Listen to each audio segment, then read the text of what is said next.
خب عزیزم بگو ببینم امروز میخوای درباره چی صحبت کنی؟ وایسا اینم بهت بگم اگه خواستی انگلیسی حرف بزنی راحت باش. من انگلیسیم خوبه، مراجعه نسل زدم مثل تو زیاد دارم. بگو. I have had a terrible life. از کی زندگیت انقدر افتضاح و مزخرف بوده؟ خانم دکتر زمان مشخصی نداره که از همون اول من پر از بدبختی بودم. خب زمان نامشخص present perfect آفرین. خب حالا چرا اصلا؟ My dad treated me poorly when I was a child. We have never been close.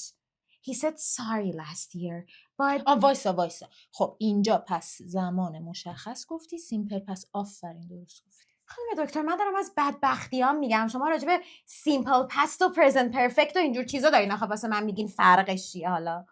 ببین عزیزم تو بشین قشنگ فکر کن چی میخوای بگی به من، دوباره همون چیزایی که هی هر جلسه تکرار میکنی رو نگی حداقل. منم برم این دوتا رو فرقشون رو بگم، الان برم میگم بگیرین.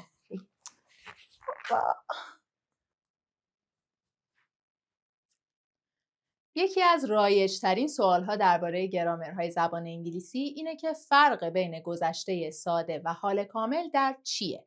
ما میخوایم توی این ویدیو کامل به این سوال جواب بدیم.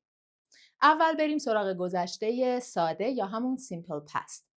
از این گرامر وقتی استفاده می‌کنیم که بخوایم بگیم یه اتفاقی توی زمان مشخصی تو گذشته افتاده و تموم شده. یعنی دیگه ربطی به زمان حال نداره. مثلا یه جا مراجعم بهم گفت My dad treated me poorly when I was a child. یعنی وقتی بچه بودم پدرم با هم بد رفتار کرد. اینجا چون مشخصاً اومدیم درباره یه زمان کودکی صحبت کردیم، گرامر simple past توی جمله استفاده شد.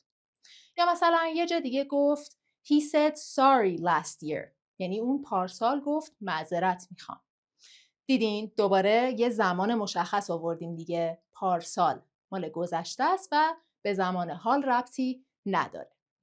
حالا بریم سراغ حال کامل یا present perfect. این گرامر برای صحبت درباره تجربه ها یا اتفاقاتی استفاده میشه که توی گذشته نامعلومی شروع شدن ولی اثرشون یا خودشون هنوز در زمان حال وجود داره.